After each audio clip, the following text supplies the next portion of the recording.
말씀의 제목은 내가 어떻게 하여야 구원을 받으리까입니다. 2년 전 온 나라를 들썩거리게 만들었던 포항 지진을 아마 생각하실 겁니다. 그 당시 이제 인명피해는 경미했지만 그 사건으로 인해서 우리나라도 대지진의 영향권 안에 있다는 것을 모든 사람들이 다시 확인하게 되었습니다. 제가 기억하기로는 그때 아마 수학 능력 시험이 있었는데 이 지진 때문에 한 주가 연기가 되는 아주 초유의 사건이 일어났었죠. 저는 그 모습을 보면서 성경 말씀이 떠올랐습니다. 우리 같이 한번 읽어볼까요? 시작. 민족이 민족을, 나라가 나라를 대적하여 일어나겠고 곳곳에 기근과 지진이 있으리니 이 모든 것은 재난의 시작이니라. 우리가 하루가 멀다 하고 세계 곳곳에서 일어나고 있는 이상기온, 환경의 변화, 또 기근과 지진, 전쟁 이런 소리를 늘 듣습니다. 요즘 유럽이 45도가량 넘는 아주 들끓고 있습니다. 정말이지 예수님께서 다시 오실 날이 얼마 남지 않았다라는 생각이 듭니다. 오늘 우리가 읽은 본문의 배경 역시 대지진입니다. 큰 위기 속에서 간수가 던진 말, 선생들이여 내가 어떻게 하여야 구원을 받으리까? 이 말은 생사가 왔다 갔다 하는 절박한 상황 속에서 터져나온 가슴 속 깊은 곳에서 울려나온 그런 외침이었습니다. 절규였습니다. 바라기는 우리 가운데 내가 어떻게 하여야 구원을 받으리까? 라는 의미가 깊이 깨달아지고 그 이 절박한 고백이 우리의 가슴 속에서 울려나오게 되기를 간절히 축원합니다. 저와 여러분 가운데 내가 이 상황에서 어떻게 하면 건짐을 받을 수 있을까? 이런 마음을 가진 분들이 있을 겁니다. 오늘 본문에는 두 사람이 주인공으로 등장합니다. 바울과 간수입니다. 그런데 이 두 사람을 조금 대조해보면 본문의 의미가 더 깊이 살아납니다. 한 사람은 감옥 안에서 자유를 잃었습니다. 다른 한 사람은 감옥 바깥에서 자유를 만끽하고 있습니다. 한 사람은 유대인입니다.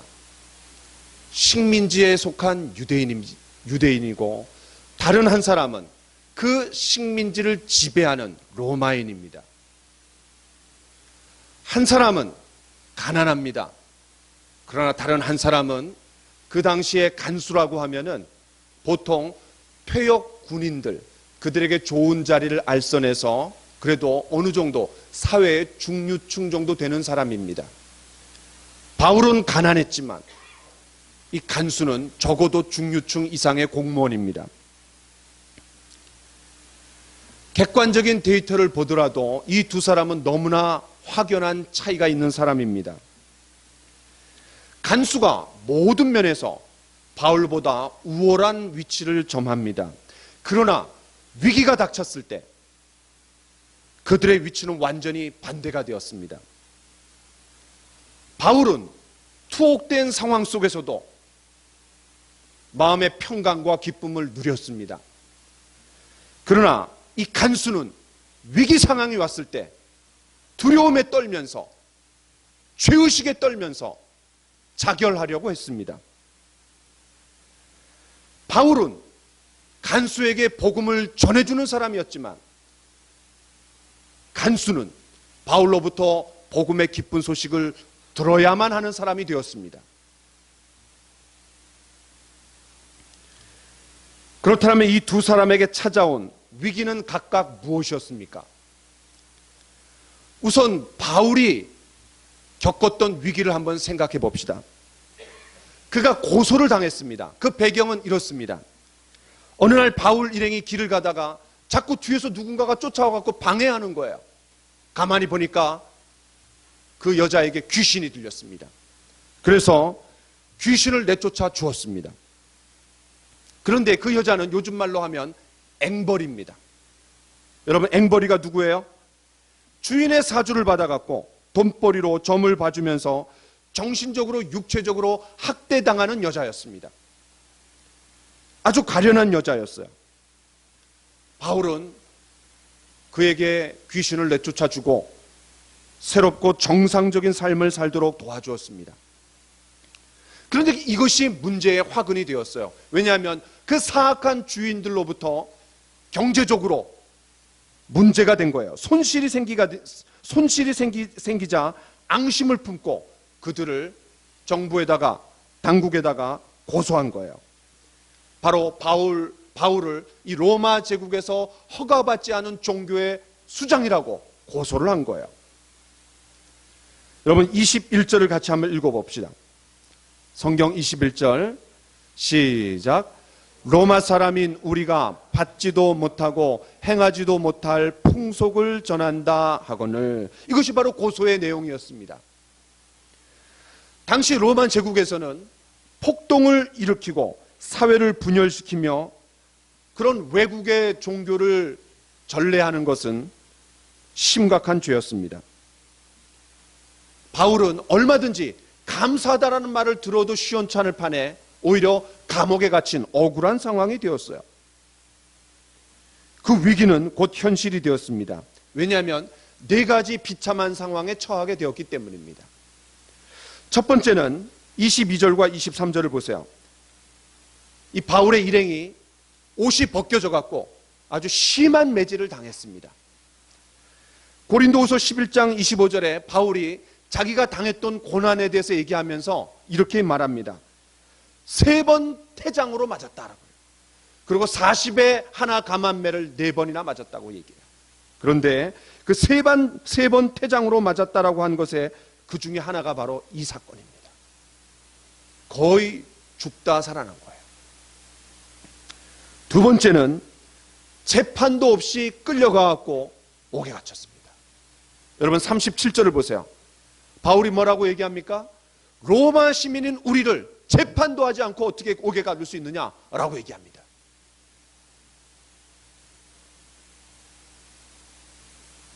그래서 간수는 보통 감옥이 아니라 아주 깊은 옥에 가두게 됩니다. 그것도 모자라 안전장치로 이 죄수의 발을 착고에 든든히 채웠습니다. 이거는 안전장치이면서 동시에 고문의 장치입니다. 왜냐하면 잠을 자거나 앉을 때 엄청난 고통을 수반해서 깰 수밖에 없는 그런 고문장치였어요. 안전장치면서 동시에 고문장치였어요. 이제 반대로 간수가 닥친 위기를 한번 생각해 봅시다. 치안 관리들의 엄한 명령을 따라 죄수들을 깊은 감옥에 가두고 발을 착고에 두고 채워놨고 완벽하게 보안장치를 한 간수는 이제 두 다리 쭉 뻗고 잠을 잘 판이었습니다. 그러다가 생각지 않게 대지진이 일어난 겁니다. 대혼란이 일어났어요. 여러분, 26절을 같이 한번 읽어봅시다. 시작.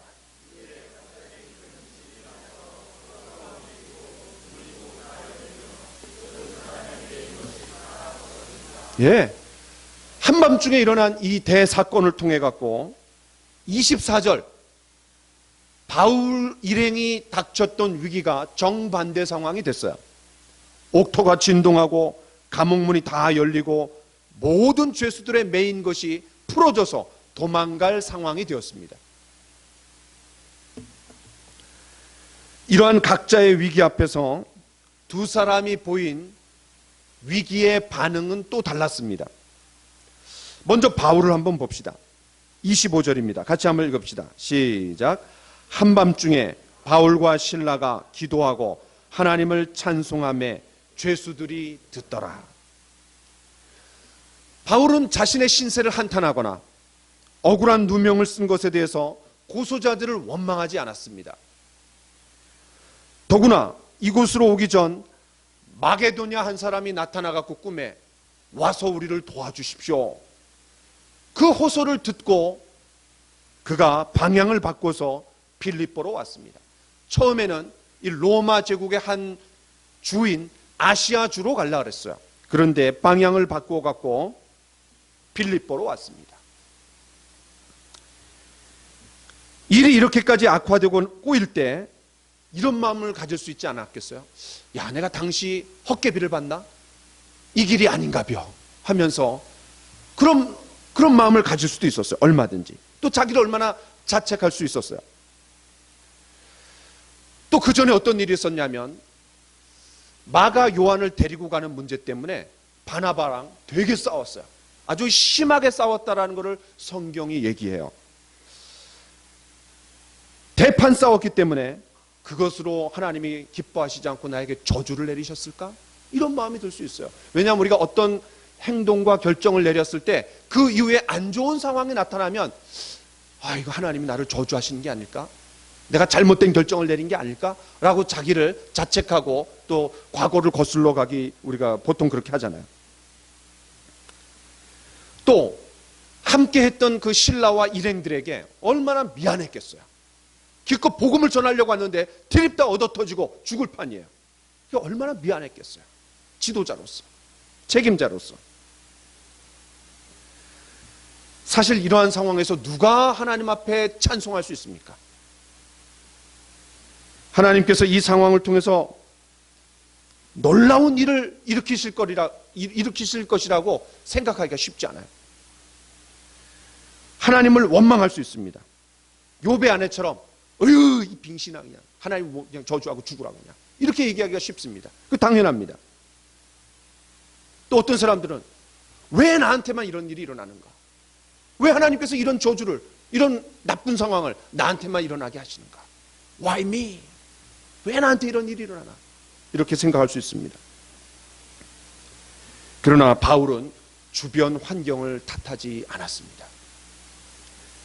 오히려 상황과 환경을 주관하시는 하나님을 의지하면서 하나님께서 이 상황을 선하게 바꾸실 것이라는 그런 믿음이 있었습니다.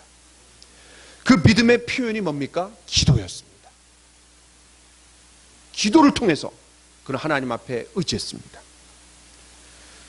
빛을 보거나 주변을 바라보지 않고 눈을 들어 하늘을 보았습니다. 그랬을 때 모든 부정적인 생각에 함몰되지 않고 오히려 그 마음속에 감사의 마음이 터져 나왔습니다. 그 증거가 뭡니까? 그것이 외적으로, 이 내적인 평안과 기쁨이 외적으로 터져 나온 게 뭐냐면 이게 찬송입니다.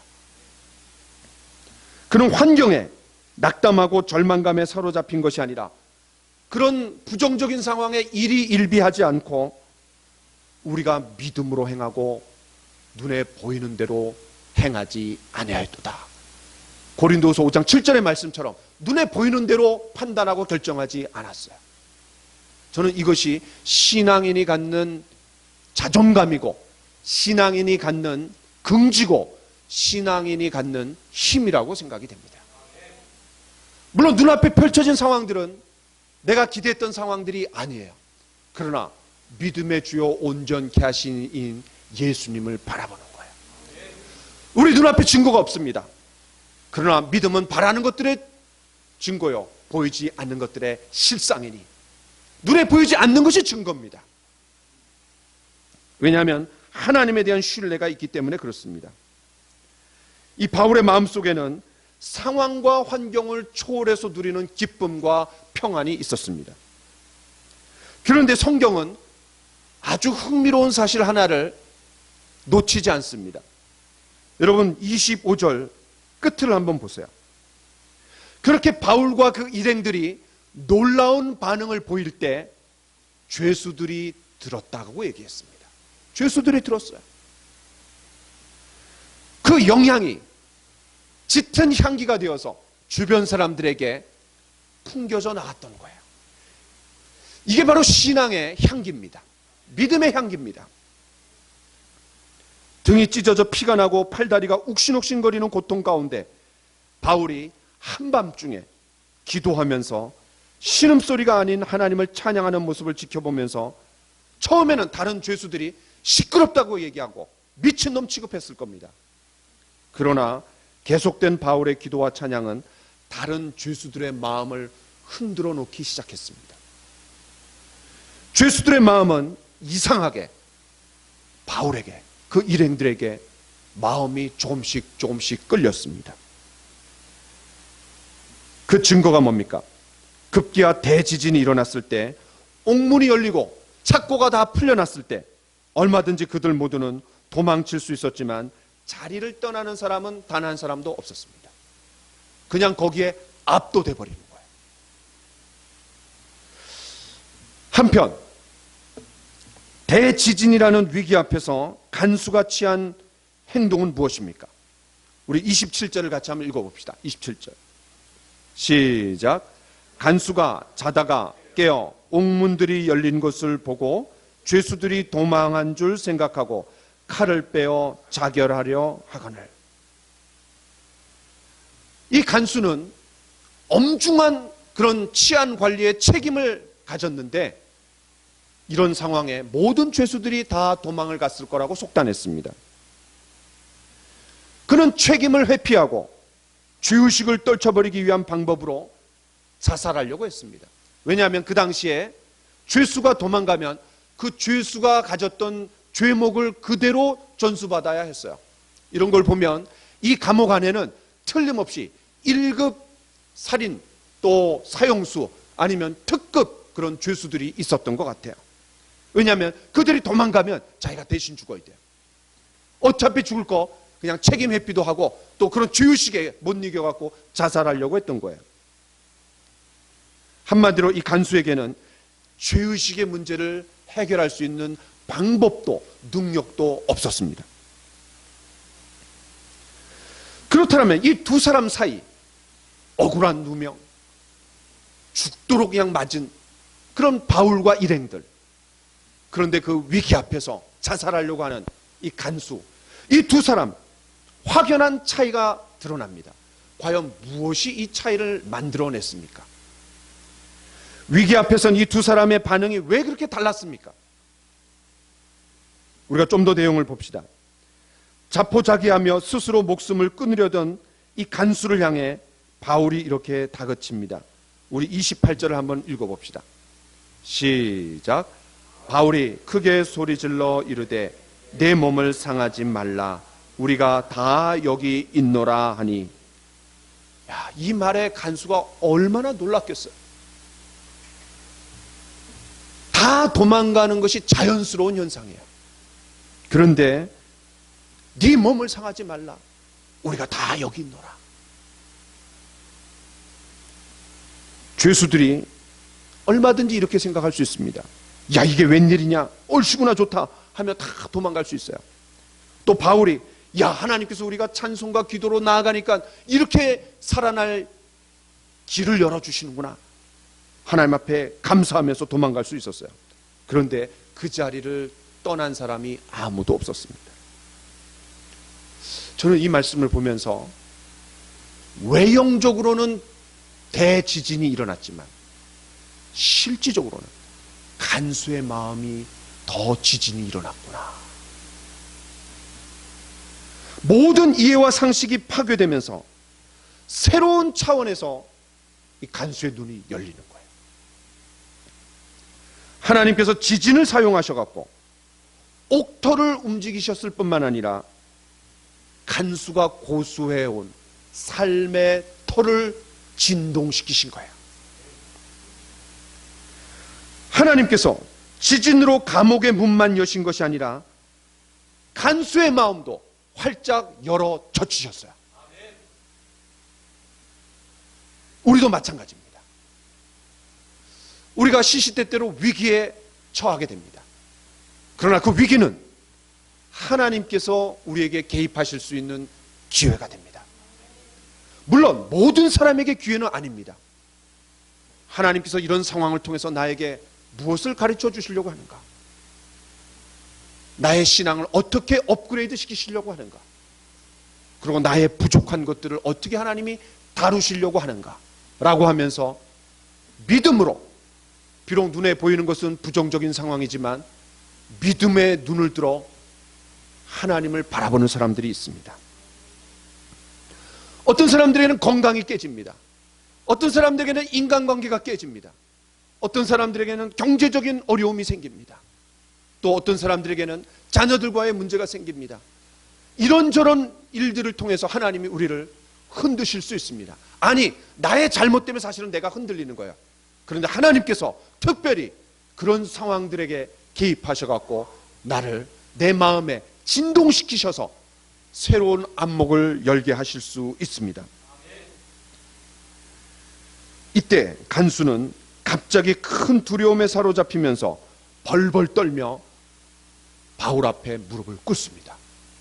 그리고 뭐라고 얘기합니까? 29절을 여러분 한번 보십시오. 간수가 등불을 달라고 하여 뛰어들어가 무서워 떨며 바울과 실라 앞에 엎드리고 내가 어떻게 하여야 구원을 받으리까? 간수는 이 상황에 완전히 압도된 거예요. 간수는 자기 앞에 있는 바울이 그냥 평범한 보통 사람이 아니란 걸 알았습니다. 위기 앞에서도 흔들림 없이 기도하고 찬송했던 사람, 주변 죄수들까지도 그 다름에 끌리도록 만든 다름의 사람, 얼마든지 도망칠 수 있었지만 자신을 향해 오히려 도움의 손길을 펼친 따뜻한 손을 가지고 있는 그 사람.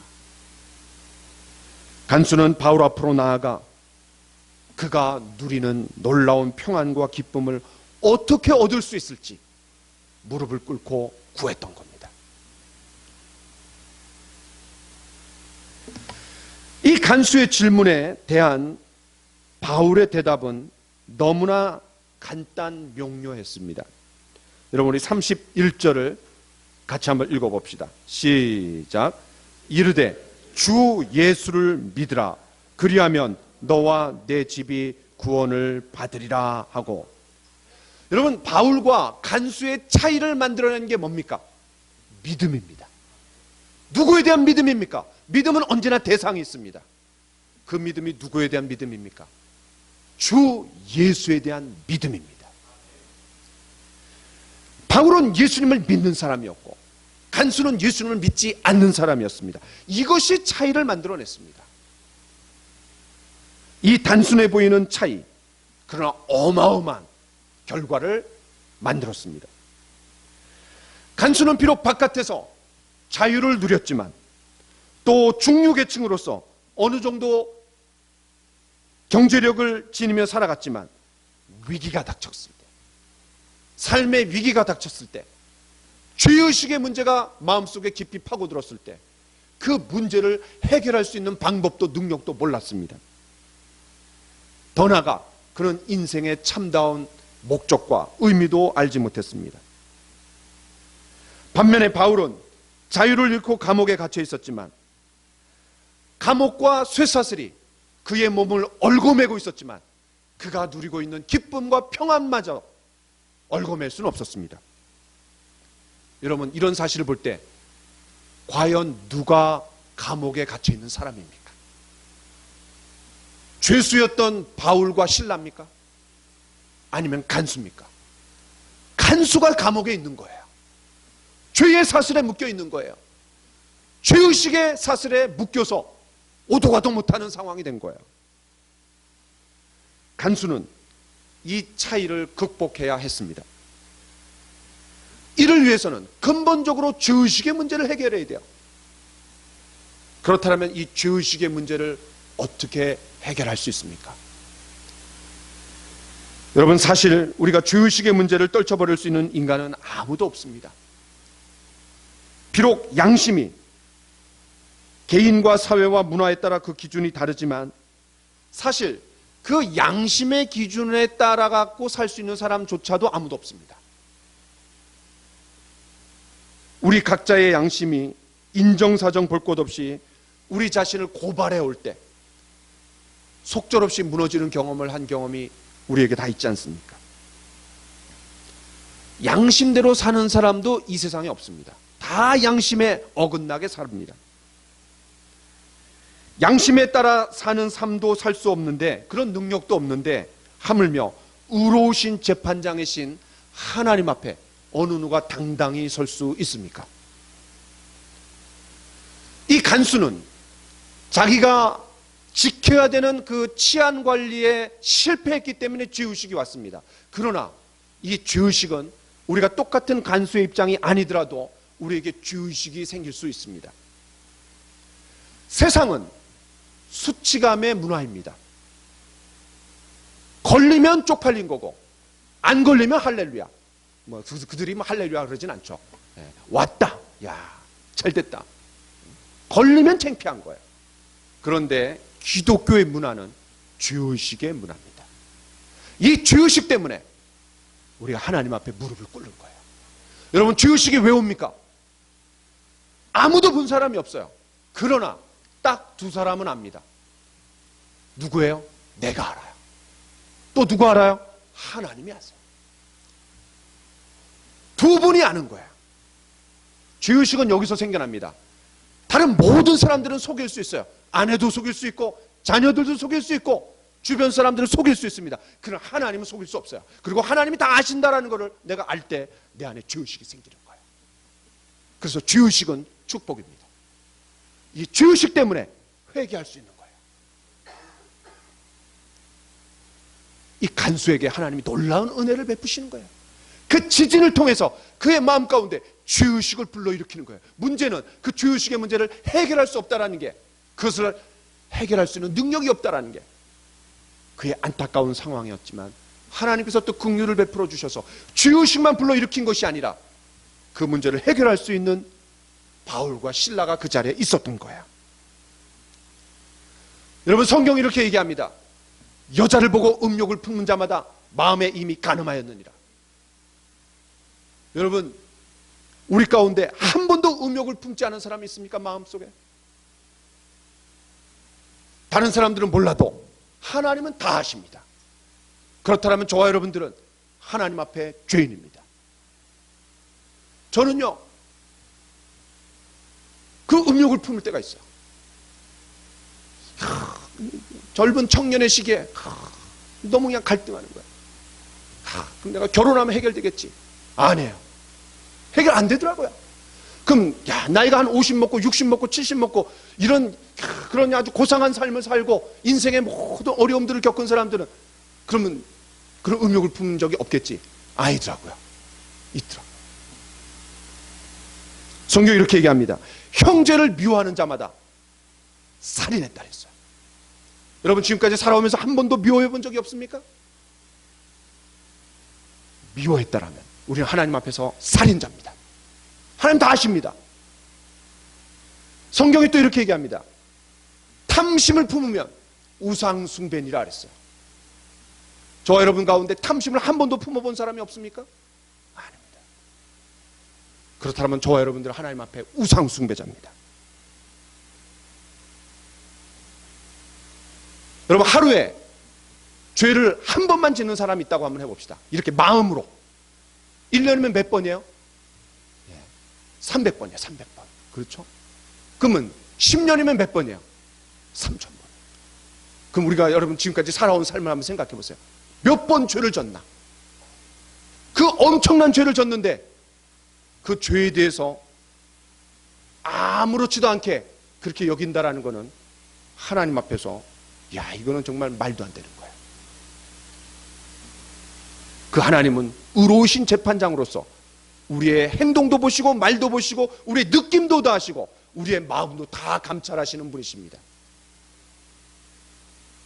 누가 이런 말씀에서, 이런 하나님의 아주 눈동자에서 자유로울 수 있는 사람이 어디 있습니까? 2008년 12월 안산에서 일어난 사건, 나영이 사건 여러분 아실 겁니다. 지금 청와대 거기에 그냥 계속해서 사람들이 뭐를 올리고 있어요? 이제 500일 후면은 조두순이 출소한다는 거예요. 왜냐하면 술 먹고 그래갖고 감형됐어요. 12년. 야, 이게 말이 돼요? 12년형을 때렸어요. 그리고 사람들도 그 마음에 이 양심이 있고 하나님의 형상대로 지음받았기 때문에 공의의 속성이 있습니다. 그렇기 때문에 12년 갖고 안 된다는 거예요. 왜냐하면 8살 난 나영이가 이제 12년 돼봐야 20살이에요. 조두순이 나와요. 그러니까 안 된다는 거예요. 연일 출소 반대 운동을 벌이고 있어요. 하물며 인간도 이런데, 인간도 자기도 악한데, 자기도 죄인인데 자기보다 좀 더 죄를 깊이 졌던 그런 사람이라고 판단하면서 정죄하고 판단하는 거예요. 하물며 인간도, 세상 법정도 그런데 어떻게 우리가 하나님 앞에서 그런 모든 죄 문제를 해결할 수 있습니까? 성경은 이렇게 말합니다. 한 번 죽는 것은 사람에게 정하신 것이요 그 후에는 심판이 있으리니. 무슨 말입니까? 죽음으로 끝이 아니라는 얘기예요.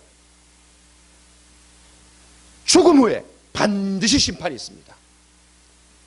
세상에서는 경험해보고 자료를 모아갖고 결과를 도출합니다. 그러나 죽음에 관한, 심판에 관한 자료를 도출해낼 수가 없습니다. 왜? 경험해본 사람이 없기 때문에.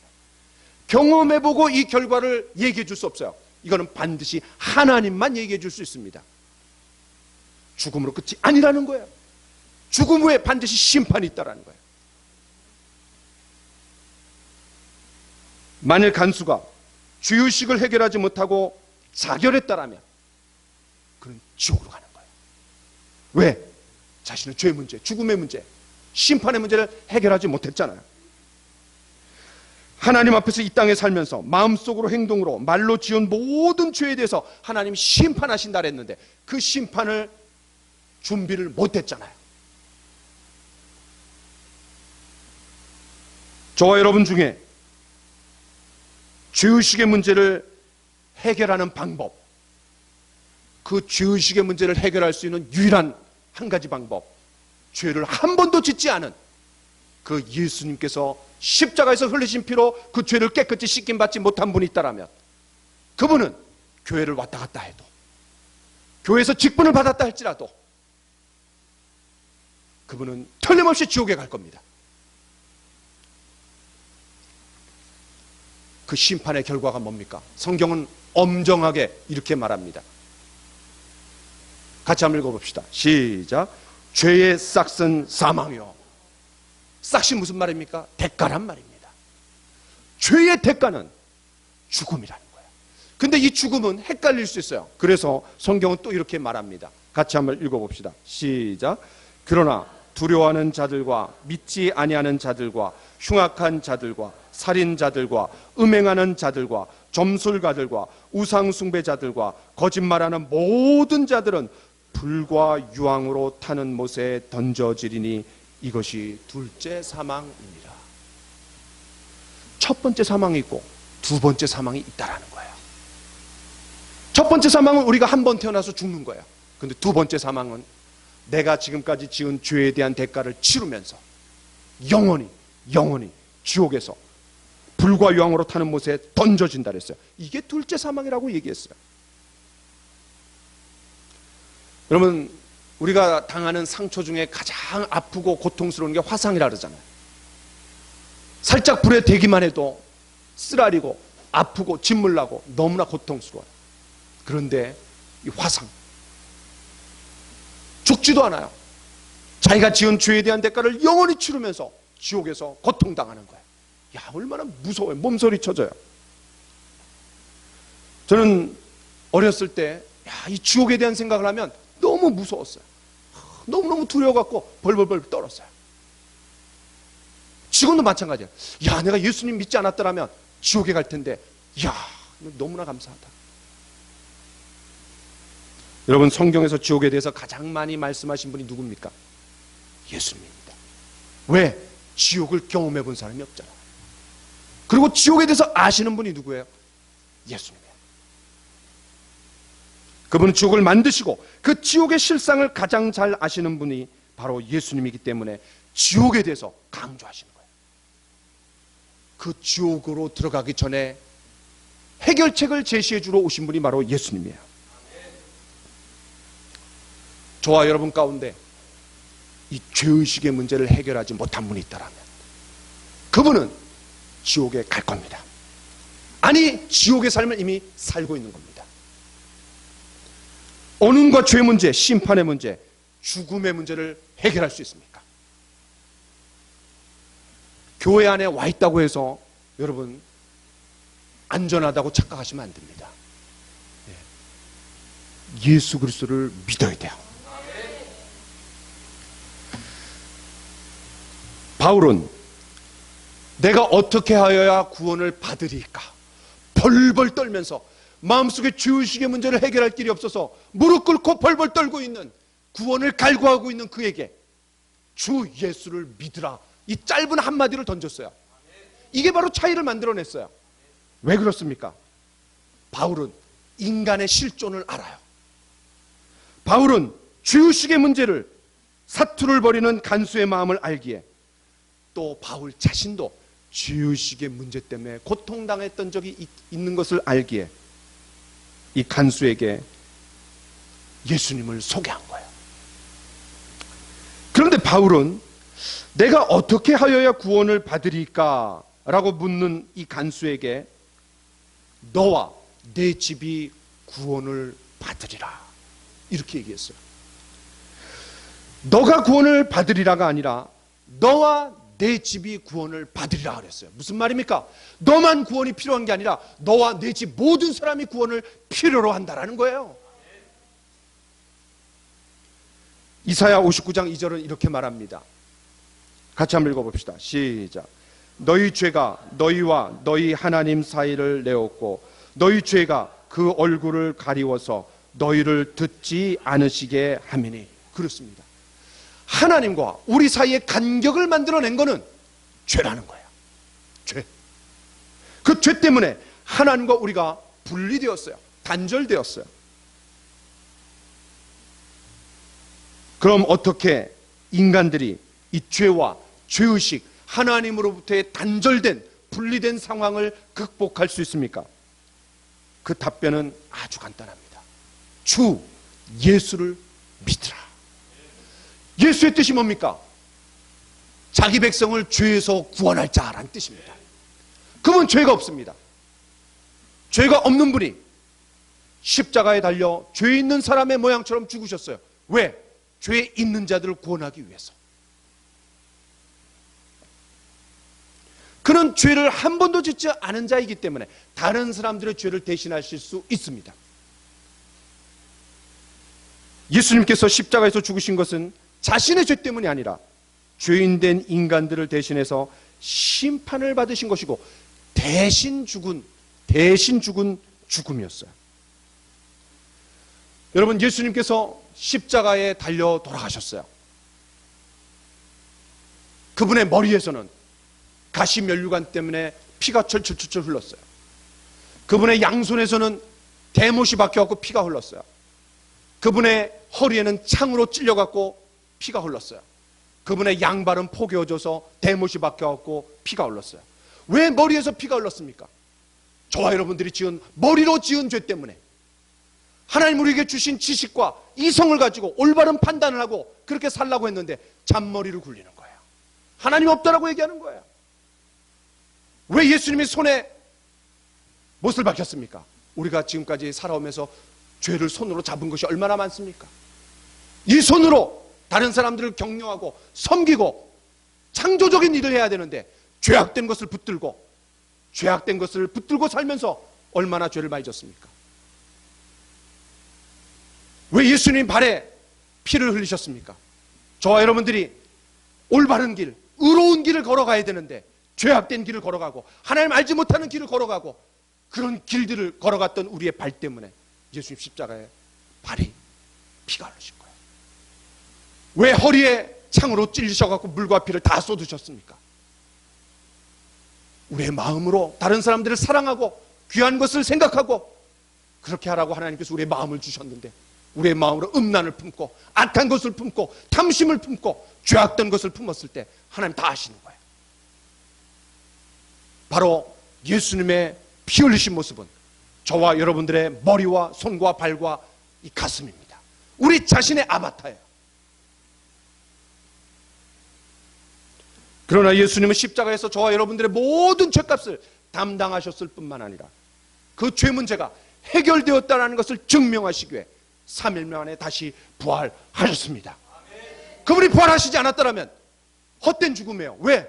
그도 죄인이에요. 왜? 죄의 싹은 사망이라고 했기 때문에. 그가 부활하시지 않았더라면 그도 죄인이에요. 그도 한계 있는 인간이에요. 그런데 그분은 3일 만에 다시 부활하셨습니다. 바로 부활이야말로 하나님의 승부수고, 부활이야말로 우리가 예수님을 믿을 수 있는 가장 확실한 증거입니다. 어느 누가 죽음 가운데 죽음을 이기고 산 사람이 있습니까? 다 죽음에 압도돼서 살지. 얼마나 많은 사람들이 이런 말을 씁니까? 추워 죽겠어. 더워 죽겠어. 심지어 뭐래? 너무 좋아 죽겠어. 그냥 이 죽겠다라는 말이 그냥 보조동사처럼 따라돼. 왜 그래요? 우리의 의식과 무의식을 지배하는 게 뭐예요? 죽음이에요, 죽음. 누가 죽음으로부터 자유로울 수 있는 사람이 있습니까?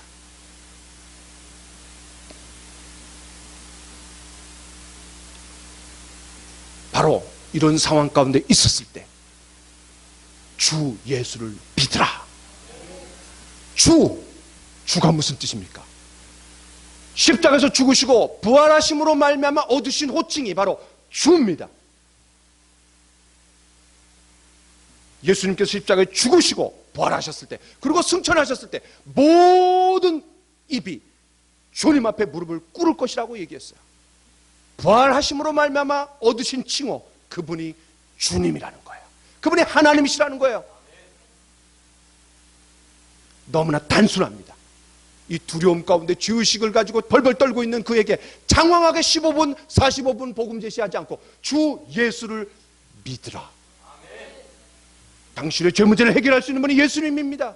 그분이 당신의 죄 문제를 해결했다는 것을 증명하시기 위해서 부활하셨습니다. 그리고 그분은 주님이십니다. 당신을 다스리시는 분이십니다. 라고 얘기했던 거예요.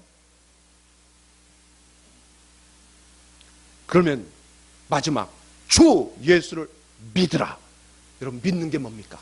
막연한 걸 믿는 겁니까? 아닙니다. 성경은 믿는 거에 대해서 아주 자세하게 우리에게 설명해 줍니다. 같이 한번 읽어봅시다. 시작. 영접하는 자, 곧 그 이름을 믿는 자들에게는 하나님의 자녀가 되는 권세를 주셨으니. 이 말씀은 놀랍습니다. 왜냐하면 믿음에 대해서, 주 예수를 믿으라 그랬는데 이 믿음에 대해서 너무나 잘 설명해 줍니다. 여러분, 제가 한번 질문해 보겠습니다. 이 말씀에서 믿는 자라는 말이 나옵니다. 이거는 앞에 어떤 말하고 똑같은 말이에요? 영접하는 자. 왜 그래요? 곧이라는 말이 있잖아요. 그러니까 믿음, 그 다음에 영접, 똑같은 말이에요.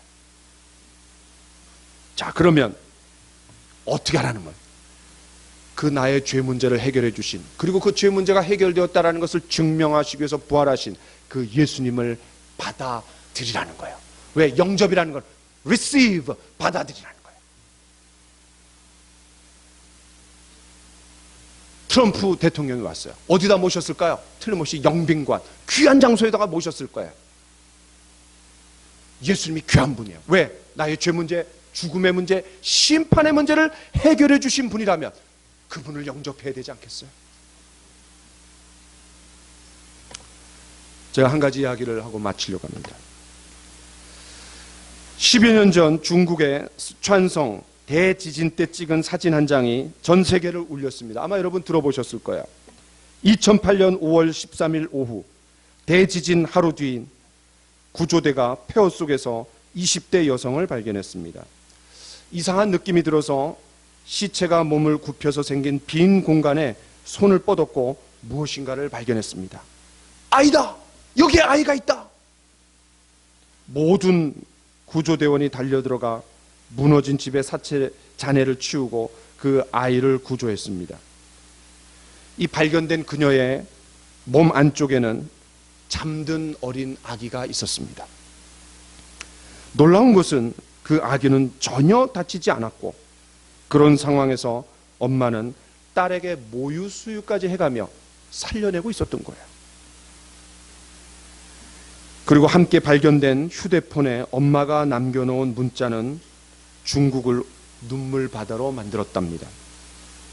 거기에 이런 글귀가 쓰여져 있습니다. 만약 살아남는다라면 내가 널 사랑한다라는 것을, 그 사실을 기억해 주렴. 이게 마지막으로 그 절박한 상황 속에서 아이에게 남겨주고 싶었던 그 엄마의 사랑입니다. 그 메시지를 본 구조대원들은 모두 흐느껴 울기 시작했습니다. 이 짧은 문장 속에 그 엄마의 숭고한 사랑이 짙게 담겨 있지 않습니까? 여기에 하나님의 위대한 사랑의 러브레터가 있습니다. 하나님이 세상을 이처럼 사랑하사, 이처럼 사랑하사. 세상에 많은 사랑이 있습니다. 부부간의 사랑, 부모와 자식 간의 사랑, 스승과 제자의 사랑, 친구 간의 사랑. 그러나 가장 위대한 사랑은 이처럼 사랑입니다. 그걸 표현할 길이 없는 거예요. 이처럼 사랑하사. 그 내용이 뭡니까? 독생자를 주셨으니. 무슨 말입니까? 하나밖에 없는 아들. 부모에게 하나밖에 없는 아들은 모든 겁니다. 전 재산입니다. 아니, 자기 자신입니다. 독생자를 주셨으니. 이런 엄청난 선물을 받았을 때 반응을 요구하는 겁니다. 선물을 주면 받아야 되잖아요. 이는 그를 믿는 자마다 멸망하지 않고 영생을 얻게 하려 하십니다. 이것이 바로 하나님께서 우리에게 주신 놀라운 러브레터입니다. 48글자밖에 되지 않는 이 짧은 한 구절이 이 두꺼운 성경을 요약하는 한 구절입니다. 이 구절 안에 하나님의 사랑이 듬뿍 담겨 있고, 이 말씀 안에 저와 여러분들이 어떤 삶을 살아가고 있었는지, 아니 그 선물을 받아들이지 않을 때 우리가 어떤 결과를 맞을 수밖에 없는지도 분명히 말해줍니다. 기도하겠습니다.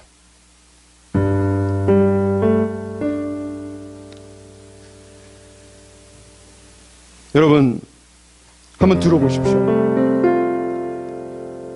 오늘 이 시간에 우리 모두에게 대지진은 오지 않았습니다.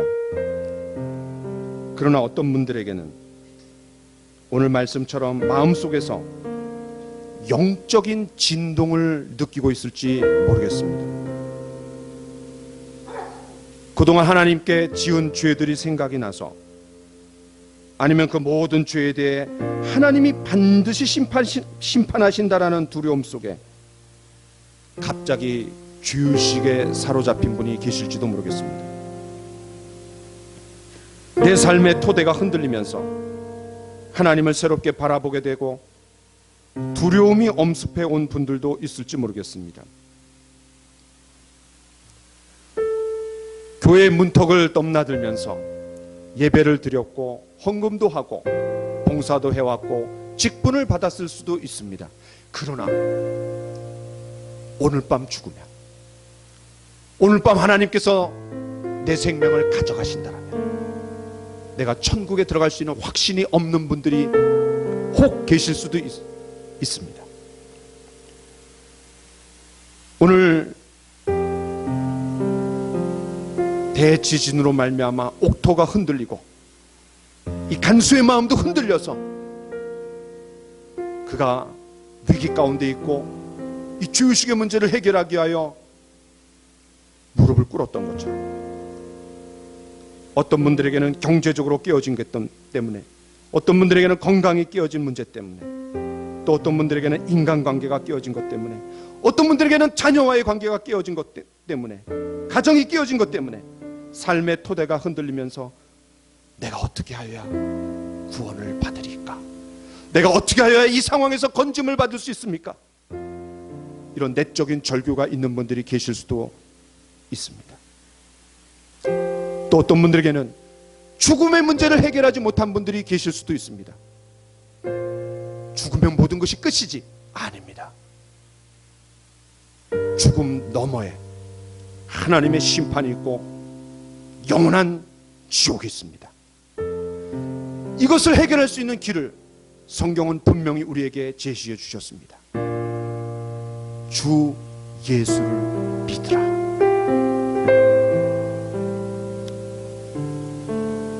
오늘 말씀을 통해서 목사님, 제가 바로 이 간수의 상황에 처해 있습니다. 제 마음속에 위기 속에서 두려워하며, 전에는 두려움이 없었지만 오늘 말씀을 통해 미래에 대한 두려움이 생겼습니다. 나의 신앙에 대한 원초적인 질문이 다시 한번 일어났습니다. 내가 오늘 밤 죽으면 천국에 갈 수 없습니다. 그런 확신이 나에게 없습니다. 목사님 좀 도와주십시오. 라고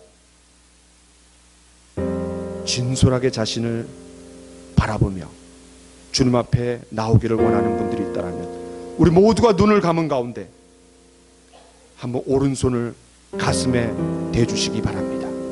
하나님 앞에 여러분이 진솔하게 인정하는 겁니다. 아무도 보는 사람이 없습니다. 그러나 하나님 앞에 여러분의 자신을 한번 표현해 보십시오. 하나님, 오늘 바울 사도가 말했던 것처럼 주 예수를 믿으라, 이 말씀을 내가 받아들이기를 원합니다. 내가 지금까지 교회에 오면서 한 번도 예수님을 구세주와 주님으로 십자가와 연관해서 그분이 나의 죄 문제를 해결해 주신 분으로 내 마음속에 영접한 적이 없습니다.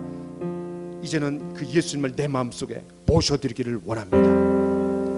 그런 분들이 있다면 정직하게 진솔하게